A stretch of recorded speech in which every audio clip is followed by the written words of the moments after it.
நம் ஆண்டவர் இயேசு கிறிஸ்துவின் நாமத்தினால் மகிழ்ச்சியும் சமாதானமும் நம் அனைவரோடும் இருப்பதாக. யாக்கோபு 5:13-20 முடிய. உங்களுள் யாரேனும் துன்புற்றால் இறைவேண்டல் செய்யட்டும். மகிழ்ச்சியாயிருந்தால் திருப்பாடல்களை இசைக்கட்டும். உங்களுள் யாரேனும் நோயுற்றிருந்தால் திருச்சபையின் மூப்பர்களை அழைத்து வாருங்கள். அவர்கள் ஆண்டவரது பெயரால் அவர் மீது எண்ணெய் பூசி இறைவனிடம் வேண்டுவார்கள். நம்பிக்கையோடு இறைவனிடம் வேண்டும்போது நோயுற்றவர் குணமாவார். ஆண்டவர் அவரை எழுப்பி விடுவார். அவர் பாவம் செய்யாதிருந்தால் மன்னிப்பு பெறுவார். ஆகவே ஒருவருக்கொருவர் பாவங்களை அறிக்கை செய்து கொள்ளுங்கள். ஒருவர் மற்றவருக்காக இறைவனிடம் வேண்டுங்கள். அப்பொழுது குணமடைவீர்கள். நேர்மையாளருடைய வல்லமை மிக்க மன்றாட்டு பயன் விளைவிக்கும். எளிய நம்மை போன்ற எளிமையான மனிதர் தாம். அவர் மழை பெய்யக்கூடாது என்று உருக்கமாக இறைவனிடம் வேண்டினார்.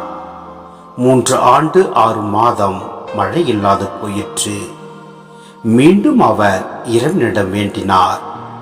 வானம் பொழிந்தது, நிலம் விளைந்தது. என் சகோதர சகோதரிகளே, உங்களுள் ஒருவர் உண்மையை விட்டு நெறி தவறி அலையும் போது வேறொருவர் அவரை மனம் திரும்ப செய்தால், தவறான நெறியிலிருந்து மனம் திரும்புகிறவர் அவரை அழிவிலிருந்து மீட்பார் என்பதையும் திரளான பாவங்களை போக்குவார் என்பதையும் தெரிந்து கொள்ளுங்கள். சிந்தனை. நோயில் பூசுதல் பற்றிய சரியான கருத்தை இவ்வசனம் தெளிவாக்குகிறது. நோயில் பூசுதல் என்ற அருள் சாதனத்திற்கான அடிப்படை மூலத்தை இங்கே காண்கின்றோம். இயேசுவை கூட உடல்நலமற்றோர் பலருக்கு எண்ணெய் பூசி குணப்படுத்த திருத்துதர்களுக்கு கட்டளையிட்டார். யாக்கோபு கூறுவதில் 2 செயல்களை காண்கின்றோம். முதலாவது, ஆண்டவரது பெயரால் எண்ணெய் பூசுதல். இரண்டாவது, இறைவேண்டல் செய்தல். அந்த தொடக்க காலத்திலேயே திருச்சபையால் அங்கீகரிக்கப்பட்ட மூப்பர்கள் தான் இதை செய்தனர் என்பது தெளிவாகிறது. அதே நேரத்தில் ஒருவர் கடுமையாக நோயிரும் வரை காத்திருக்க தேவையில்லை. உடல் நலக்குறைவு ஏற்படும் போதே இந்த நோய் பூசுதல் அருள் சாதனத்தை அளிப்பது நல்லது.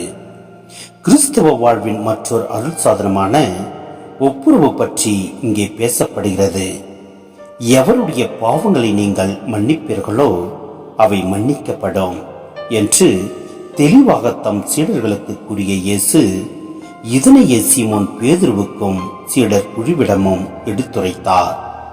எனவே கிறிஸ்துவ வாழ்வில் ஒப்புரவு அருட்சாதனம் என்பது இறைவனோடும் மனிதரோடும் மீண்டும் ஒப்புரவு கொள்ள ஏற்படுத்தப்பட்டது. ஏனெனில் நாம் மனிதருக்கு எதிராக செய்யும் ஒவ்வொரு பாவமும் கடவுளுக்கு எதிராக செய்யப்பட்டவையே. ஏனெனில் ஒவ்வொரு மனிதரும் கடவுளின் உருவில் படைக்கப்பட்டவர்கள். இத்துடன் அடுத்தவருக்கு எதிராக நாம் செய்யும் தவறுகளை திரித்துக் கொள்ள முனைவதுடன் அத்தவறுகளில் நாம் ஏற்படுத்திய காயங்களை குணப்படுத்த பாதிக்கப்பட்டவரிடம் நேரடியாக மன்னிப்பு கேட்பது தேவையே. எனவே நாம் செயல்படுகின்ற போது எல்லாம் அல்ல இறைவன் நம்மை நிறைவாய் ஆசீர்வதிப்பார். ஆமேன்.